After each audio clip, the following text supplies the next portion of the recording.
దౌత్య చరిత్రలో ఇదొక అరుదైన ఘటన. కెమెరాల ఎదుటే అమెరికా అధ్యక్షుడు ట్రంప్, ఉక్రెయిన్ అధినేత జెలెన్స్కీ గొడవ పడ్డారు. ఇద్దరి మధ్య మాటల యుద్ధం జరిగింది.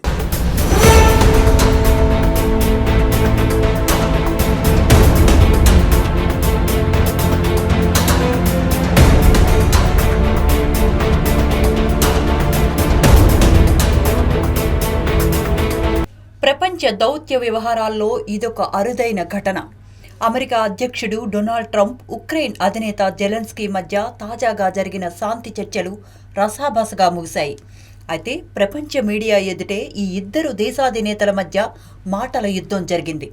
డొనాల్డ్ ట్రంప్, జెలెన్స్కీ మధ్య వాడివేడి చర్చ చోటు చేసుకుంది. రష్యా, ఉక్రెయిన్ మధ్య 3 ఏళ్లుగా భీకర పోరు నడుస్తోంది. ఈ నేపథ్యంలో అమెరికా అధ్యక్షుడిగా బాధ్యతలు స్వీకరించాక యుద్ధానికి ముగింపు పలకటానికి ట్రంప్ చొరవ చూపుతున్నారు.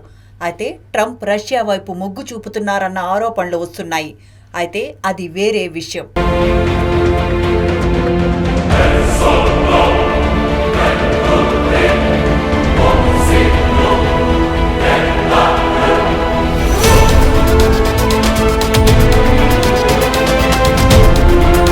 ట్రంప్, జెలెన్స్కీ మధ్య మొదట సజావుగానే భేటీ ప్రారంభమైంది. అయితే కొద్దిసేపటికి ట్రంప్ చెప్పిన దానికి జెలెన్స్కీ నో చెప్పారు. దీంతో ఇద్దరి మధ్య డైలాగ్ వార్ మొదలైంది. ఫలితంగా ఇద్దరి మధ్య తీవ్ర స్థాయిలో వాగ్వాదం జరిగింది. దీంతో ఒక దశలో ట్రంప్ తీవ్ర అసహనానికి గురయ్యారు. సింపుల్గా చెప్పాలంటే జెలెన్స్కీ మీద మండిపడ్డారు. అయితే జెలెన్స్కీ కూడా తగ్గలేదు. తన అభిప్రాయాలకు కట్టుబడి ఉన్నారు. యుద్ధానికి సంబంధించి తన అభిప్రాయాలకు మార్చుకునేదే He broken this ceasefire. He killed our people and he didn't exchange prisoners. We signed the exchange of prisoners, but he didn't do it. What kind of diplomacy, JD, you are speaking about? What do you mean? I'm talking about the kind of diplomacy that's going to end the destruction of your country. Yes, but if you Mr. President, with respect, I think it's disrespectful for you to come into the Oval Office and try to litigate this in front of the American media. Right now, you guys are going around and forcing conscripts to the front lines because you have manpower problems. You should be thanking the President for trying to bring an end to this conflict. Have you ever been to Ukraine that you say what problems we have? I have been to.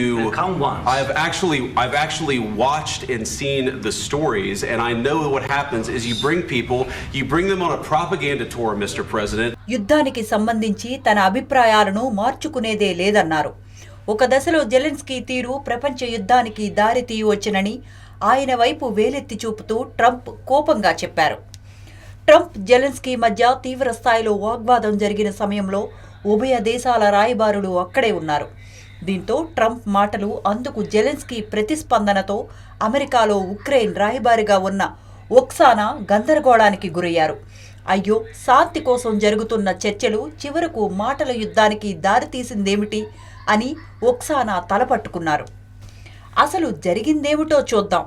Russia చేస్తున్న యుద్ధానికి తెరదించటంలో శాంతి ఒప్పందం కుదుర్చుకోవటానికి America ఇటీవలే ఒక ప్రతిపాదన చేసింది. ఈ ప్రతిపాదనపై చర్చించడానికి తాజాగా జెలెన్స్కీ వైట్ హౌస్కు వచ్చారు. దీంతో అమెరికా అధ్యక్షుడు ట్రంప్తో జెలెన్స్కీ భేటీ అయ్యారు. భవిష్యత్తులో తనపై రష్యా ఏదైనా దురాక్రమణకు పాల్పడితే రక్షణ కల్పించాలని ట్రంప్పై జెలెన్స్కీ ఒత్తిడి పెట్టారు. జెలెన్స్కీ ఇలా తనపై ఒత్తిడి తీసుకురావటం ట్రంప్నకు ఆగ్రహం తెప్పించింది. ఈ నేపథ్యంలో ఇద్దరు నేతల మధ్య మాటల యుద్ధం జరిగింది. ఒక దశలో అమెరికా ఉపాధ్యక్షుడు జేడీ వ్యాన్స్ కూడా కలుగు చేసుకుని జెలెన్స్కీకు సర్ది చెప్పబోయారు. అయితే జెలెన్స్కీ వెనక్కి తగ్గలేదు. Don't tell us what we're going to feel. We're trying to solve a problem. Don't tell us what we're going to feel. I'm not telling you. Because you're in no position to dictate that. That's Remember exactly this. You're in no position to dictate what we're going to feel. We're going to feel very good. You will feel influence. We're going to feel very good and very strong. You will feel influence. You're right now not in a very good position. You've allowed yourself to be in a very bad position, and he happens to be right about it. From the very beginning of the war, you're not in a good position. You don't have the cards right now. With us, you start having cards. Right now, you don't. You're playing cards. You're playing cards. You're gambling with the lives of millions of people. You're gambling with World War III. You're gambling with World War III. తాజా సంఘటనపై అంతర్జాతీయ రాజకీయాల్లో భిన్నాభిప్రాయాలు వ్యక్తమవుతున్నాయి. Zelensky కాస్తంత సంయమనంతో వ్యవహరించాల్సిందని అనేక దేశాల అధినేతలు అంటున్నారు. తాను చెప్పదలుచుకున్నది ఆయన సామరస్యంగా చెప్పి ఉండాల్సిందన్నారు.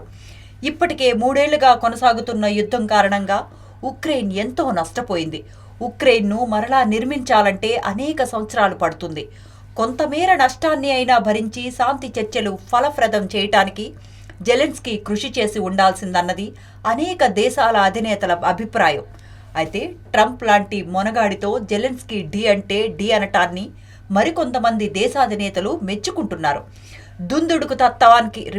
దుందుడుకుతనానికి ప్రతీకగా మారిన ట్రంప్తో చర్చల పట్ల జెలెన్స్కీ చూపిన తెగువను అభినందిస్తున్నారు. Please, you think that if you will speak very loudly about the war, you He's can... not speaking loudly. He's not speaking loudly. Your country is in big trouble. Can I Wait a answer? minute. No. Can You've I done a lot answer? of talking. Your country is in big trouble. I know. You're not winning. I know. You're not winning this. I... You have a damn good chance of coming out okay because of Mr. us. President, we are staying in our country, staying strong from the very beginning of the war. We've been alone, and we are thankful. I said thanks You haven't in been this alone. cabinet. You and haven't not been only alone. in this cabinet. We gave you, through I this said stupid thank president, $350 billion. You voted we gave for you your military president. equipment, You and your voted men for are your brave, president. but they had to use our military. What about West? If you didn't have You our invited military me. equipment, You invited if me you to didn't speak. have our military equipment, this war would have been over in 2 weeks. In 3 okay? ఇదిలా ఉంటే Russia Ukraine యుద్ధంలో NATO సైనిక కూటమి పరోక్షంగా కారణమైంది. 1991లో Soviet union కాలగర్భంలో కలిసిపోయిన తర్వాత ఉక్రెయిన్ ఒక స్వతంత్ర రాజ్యంగా కొనసాగుతోంది. అయితే భద్రతాపరంగా రష్యాకు ఉక్రెయిన్ రిపబ్లికన్ కీలక ప్రాంతం. అమెరికా ఆధిపత్యంలో ఉన్న నాటో కూటమిలో ఉక్రెయిన్ చేరుతుందన్న ప్రచారం కొంతకాలం నడిచింది. నాటో సైనిక కూటమిలో చేరాల్సిందిగా ఉక్రెయిన్పై అమెరికా ఒత్తిడి తెస్తున్నట్లు రష్యాకు స్పష్టమైన సమాచారం అందిందంటారు అంతర్జాతీయ వ్యవహారాల నిపుణులు. దీంతో రష్యా అప్రమత్తమైంది. వాస్తవానికి ఉక్రెయిన్ నాటో కూటమి సభ్య దేశం కాదు, భాగస్వామ్య దేశం మాత్రమే. నాటో కూటమిలో ఉక్రెయిన్ సభ్య దేశంగా చేరితే రష్యా భద్రత ప్రమాదంలో పడ్డట్టే. ఎందుకంటే సభ్య దేశం కావటంతో అక్కడ నాటో సైనిక దళాలు తిష్టవేయవచ్చు. అంతేకాదు క్షిపణులను కూడా ఏర్పాటు చేసుకోవచ్చు. రష్యాలోని ఏ ప్రాంతాన్ని అయినా లక్ష్యంగా చేసుకొని ఉక్రెయిన్ నుంచి క్షిపణులను ప్రయోగించవచ్చు. అలా క్షిపణులను ప్రయోగిస్తే కొన్ని నిమిషాల్లోనే అది లక్ష్యానికి చేరుకుంటుంది. అంటే భద్రతాపరంగా రష్యా ప్రమాదంలో చిక్కుకున్నట్లే. నాటో సైనిక దళాలు సూటిగా చెప్పాలంటే అమెరికా బలగాలు ఎక్కడ దాడి చేస్తాయోనని రష్యా ప్రతి క్షణం బిక్కుబిక్కుమంటూ గడపాల్సి ఉంటుంది. You have to be thankful. You don't have the cards. You're buried there. Your people are dying. You're running low on soldiers. Listen, you're running low on soldiers. It would be a damn good thing. And then you tell us, I don't want a ceasefire. I don't want a ceasefire. I want to go and I want this. Look, if you could get a ceasefire right now, I tell you, you take it so the bullets stop flying and your men stop getting killed. Of course, we want to stop the war. But you're saying you don't want a ceasefire. But I said to you, I want a ceasefire. with guarantees. Because you'll get a ceasefire faster than an agreement. Ask our people about ceasefire, what they think. ఏమైనా 3 ఏళ్లుగా కొనసాగుతున్న Russia Ukraine యుద్ధం అంతర్జాతీయ రాజకీయాల్లో దుమారం రేపింది. యావత్ ప్రపంచం రెండుగా చీలిపోయింది. కొన్ని దేశాలు, ప్రధానంగా నాటో కూటమి దేశాలు ఉక్రెయిన్కు మద్దతు పలికాయి. కాగా చైనా, ఉత్తర కొరియా వంటి బహు తక్కువ దేశాలు మాత్రమే రష్యాకు అండగా నిలిచాయి. అంతేకాదు అనేక యూరోపియన్ దేశాలు ఆర్థికంగా దెబ్బతిన్నాయి. ఈ సంగతులు ఎలా ఉన్నా యుద్ధం త్వరగా ముగియాలని శాంతి ప్రియులు కోరుతున్నారు.